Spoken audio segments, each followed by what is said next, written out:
ನಮಸ್ತೆ ಎಲ್ರಿಗೂ. ಸವಿರುಚಿಯ ಆಟ ಚಾನಲ್ಗೆ ಸ್ವಾಗತ. ಇವತ್ತು ನಾನು ಮಾಡ್ತಿರೋಂಥ ಒಂದು ರೆಸಿಪಿ ಗಿಣ್ಣು ಅವಲಕ್ಕಿ. ದೇವ್ರ ನೈವೇದ್ಯಕ್ಕೂ ಆಗುತ್ತೆ, ನಮಗೂ ತಿನ್ನೋಕೆ ಕೂಡ ತುಂಬಾನೇ ರುಚಿಯಾಗಿರುತ್ತೆ, ಸ್ವೀಟ್ ಆಗಿರುತ್ತೆ, ತುಂಬಾನೇ ಚೆನ್ನಾಗಿರುತ್ತೆ. ಬೇಗ ಕೂಡ ಮಾಡ್ಕೋಬಹುದು. ಮನೆಯಲ್ಲೇ ಇರೋಂಥ ಇಂಗ್ರೀಡಿಯೆಂಟ್ಸ್ ಉಪಯೋಗಿಸ್ಕೊಂಡು ಮಾಡ್ಕೋಬಹುದು. ಹೇಗೆ ಮಾಡೋದು ಅಂತ ನೋಡೋಣ.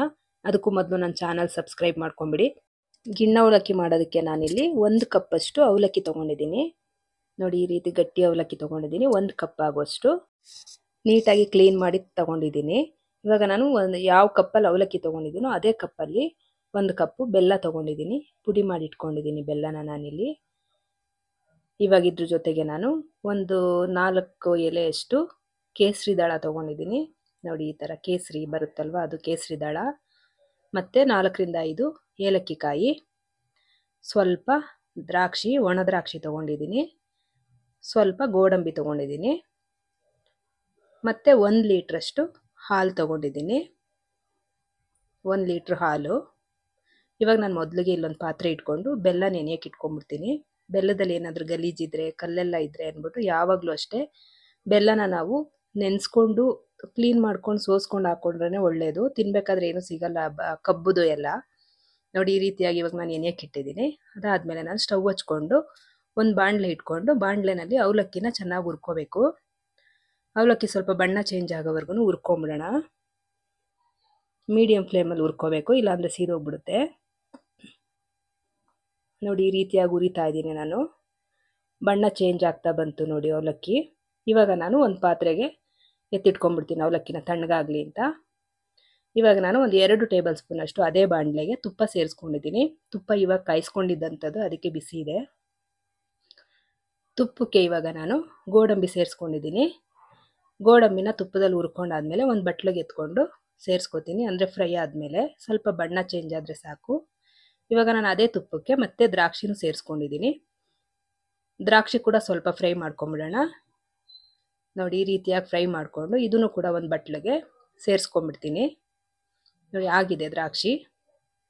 ಇವಾಗ ಇದನ್ನು ಬೇರೆ ಒಂದು ಬಟ್ಲಿಗೆ ಸೇರಿಸ್ಕೊಂಡ್ಬಿಡ್ತೀನಿ.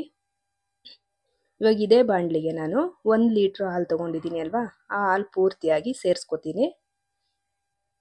1 ಲೀಟ್ರ್ ಹಾಲನ್ನು ಸೇರಿಸ್ಕೊಂಡಿದ್ದೀನಿ ನಾನು. ಹಾಲು ಬಿಸಿ ಆಗಿದೆ. ನಾನಿವಾಗ ಕೇಸರಿ ದಳಕ್ಕೆ ಒಂದು 2 ಸ್ಪೂನ್ ಅಷ್ಟು ಬಿಸಿ ಹಾಲನ್ನ ಹಾಕ್ಬಿಟ್ಟಿಡ್ತೀನಿ. ಇವಾಗ ಒಂದು 1/4 ನಿಂಬೆಹಣ್ಣಷ್ಟು, 1/4 ಭಾಗದಷ್ಟು ನಿಂಬೆಹಣ್ಣಲ್ಲಿ ಕಟ್ ಮಾಡಿಕೊಂಡು ಹಾಲಿಗೆ ಇಂಟ್ಕೊಂಡಿದ್ದೀನಿ. ನೋಡಿ, ಈ ರೀತಿ ಇಂಟಿದ ತಕ್ಷಣ ಈ ಥರ ನೊರೆ ಬರ್ತಾ ಇದೆ, ಹಾಲು ಒಡೆದೋಗುತ್ತೆ. ನೋಡಿ, ಈ ಥರ ನಾವು ತುಂಬ ರಫ್ ಆಗಿ ತಿರುಗಿಸ್ಬಾರ್ದು. ಆ ಥರ ನನಗೆ ಒಡೆದೋಗಿರೋದು ಹಾಗೆ ಇರಬೇಕು ನನಗೆ, ಅದಕ್ಕೋಸ್ಕರ ತಿರುಗಿಸಲ್ಲ. ತುಂಬ ರಫ್ ಆಗಿ ಸ್ಮೂತಾಗಿ ತಿರುಗಿಸ್ಕೋಬೇಕು. ನೋಡಿ, ಈ ರೀತಿಯಾಗಿ ಮಳ್ತಾ ಇದೆ ಹಾಲು. ನೋಡಿ, ಸ್ವಲ್ಪ ಕಡಿಮೆ ಆಗಿದೆ, ಕುದ್ದು ಹಾಲು, ಅಂದರೆ ಮಳ್ಳಿ. ಇವಾಗ ಬೆಲ್ಲ ನೆನೆಸ್ಕೊಂಡಿದ್ದೀನಿ ಅಲ್ವಾ, ಸ್ವಲ್ಪ ಬಿಸಿ ಮಾಡ್ಕೊಂಡು ನೆನೆಸ್ಕೊಂಡಿದ್ದೀನಿ, ಬೇಗ ನೆನೆಯುತ್ತೆ ಅಂತ. ಈಗ ಬೆಲ್ಲ ಕರಗಿರೋದನ್ನು ನಾನು ಸೋಸ್ಕೊಂಡಿದ್ದೀನಿ ಇದೇ ಹಾಲಿಗೆ. ಇವಾಗ ನೋಡಿ ಯಾವ ಥರ ಹೊಡೆದೋಯ್ತು ಹಾಲು ಬೆಲ್ಲ ಸೇರಿಸಿದ ತಕ್ಷಣ. ಈ ರೀತಿಯಾಗಿ ಆಗೋಯ್ತು. ದಪ್ಪದಾಗಿ ಎಷ್ಟು ಚೆನ್ನಾಗಿದೆ ನೋಡಿ ಹಾಲು ಹೊಡೆದೋಗಿರೋದು. ಗಿಣ್ಣು ಮಾಡೋದು ಇದೇ ಥರನೇ, ಹಳ್ಳಿಗಳ ಕಡೆ ಗಿಣ್ಣು ಮಾಡೋದು ಇದೇ ಥರ ನೈವೇದ್ಯಕ್ಕೆಲ್ಲ.